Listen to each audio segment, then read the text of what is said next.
एक जंगल में टुनटुनी नाम की गरीब चिड़िया रहती थी। वो मिट्टी के खिलौने बनाकर जंगल में पक्षियों को बेचा करती थी, लेकिन उसके खिलौने ज्यादा अच्छे नहीं होते थे।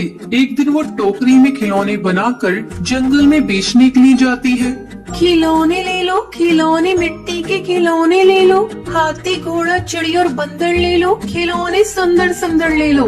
तभी बबली कबूतरी अपनी बेटी के साथ वहाँ पर आती है। माँ, मुझे मिट्टी का खिलौना दिलवा दो ना, कितनी अच्छी है। नहीं बेटा, कितने बेकार खिलौने हैं, मैं तुझे आगे से अच्छा वाला खिलौना दिलवा दूंगी।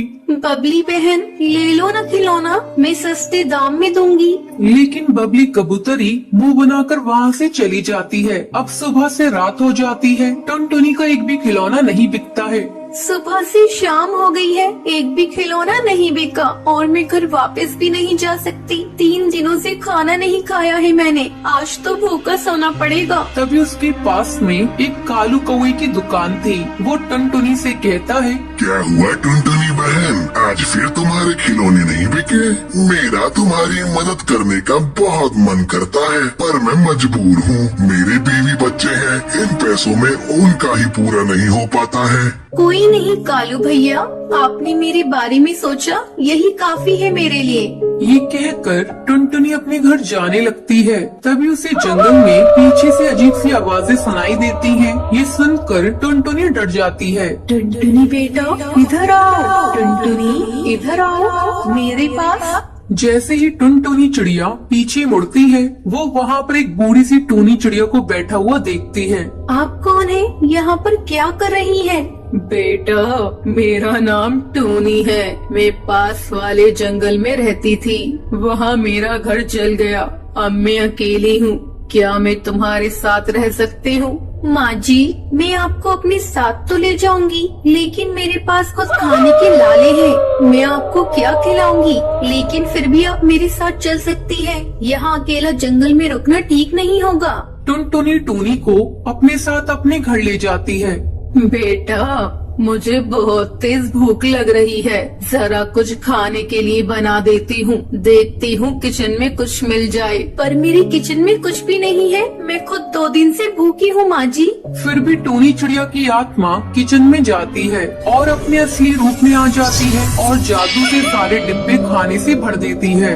बेटा देखो, तुम्हारे किचन में तो बहुत सारा सामान रखा है। टुनटुनी ये देखकर हैरान हो जाती है, लेकिन वो भूख की वजह से ज्यादा ध्यान नहीं देती और खाना खाकर सो जाती है। तभी रात में टूनी चिड़िया की आत्मा घर से बाहर निकलती है और अपने जादू से आंगन में पड़ी मिट्टी से टुनटुनी के लिए सारे खिलौने बना देती है। वो एक अच्छी चिड़िया की आत्मा थी। अगली सुबह, माँ जी, ये देखिए कितने सुंदर खिलौने हैं, ये आपने बनाए हैं? हाँ बेटा, मेरे पति को भी मिट्टी के खिलौने बनाने का शौक था, उन्होंने ही मुझे ये बनाना सिखाया है। अब टुनटुनी चिड़िया वो खिलौने लेकर बेचने के लिए बाजार जाती है। थोड़ी ही देर में वो सारे खिलौने बिक जाते हैं। ये देखकर कालू कौवा उससे जलने लगता है।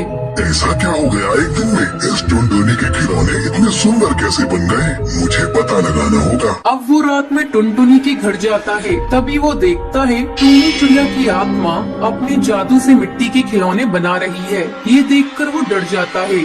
भागो रे भागो भैया भागो, चिड़िया की आत्मा।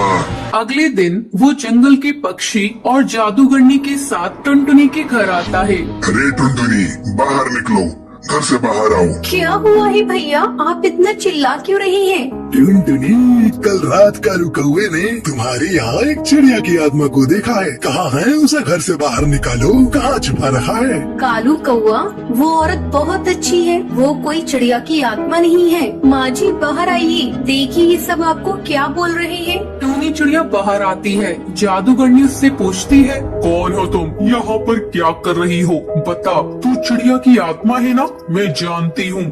कौन? मैं भूत नहीं, मैं तो पास वाले जंगल में रहती हूँ। अच्छा, अभी दूध का दूध पानी का पानी हो जाएगा। जादूगरनी टूनी चिड़िया की आत्मा पर गंगा जल डालने लगती है। टूनी चिड़िया की आत्मा अपने असली रूप में आ जाती है। ये क्या कर रही हो? मुझे दर्द हो रहा है, जाने दो। मैं किसी को नुकसान पहुंचाने नहीं आई हूँ। मैंने तुम्हारा क्या बिगाड़ा है? ठीक है, मैं सच सच बताती हूँ। जादूगरनी रोको ने दर्द हो रहा है, उन्हें अपनी बात बोलने का मौका तो दीजिए। मैं पूछती हूँ, माँ जी, आप चिड़िया की आत्मा है। आपने हमेशा मेरी मदद की, पर आपने मुझे बताया क्यों नहीं? बेटा, मुझे माफ कर दो, मैंने तुमसे सच छुपाया। मेरी एक बेटी थी, बिल्कुल तुम्हारी जैसी। मैं उससे बहुत प्यार करती थी, लेकिन बीमारी की वजह से उसकी मौत हो गई। उसकी याद में मैंने खुदकुशी कर ली और एक आत्मा के रूप में इधर उधर भटकती रही। जब उस रात मैंने तुम्हें परेशान देखा तो मुझे अपनी बेटी की याद आ गई, इसलिए मैं तुम्हारी मदद कर रही थी। इसके अलावा मैं तुम्हें नुकसान नहीं पहुंचाना चाहती थी। ये सुनकर सबकी आंखों में से आंसू निकलने लगते हैं। टुनटुनी रोते हुए कहती है,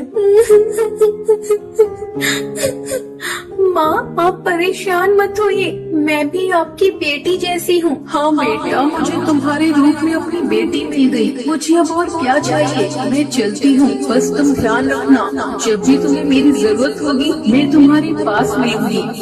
ये कहकर टूनी चिड़िया की आत्मा वहाँ से चली जाती है।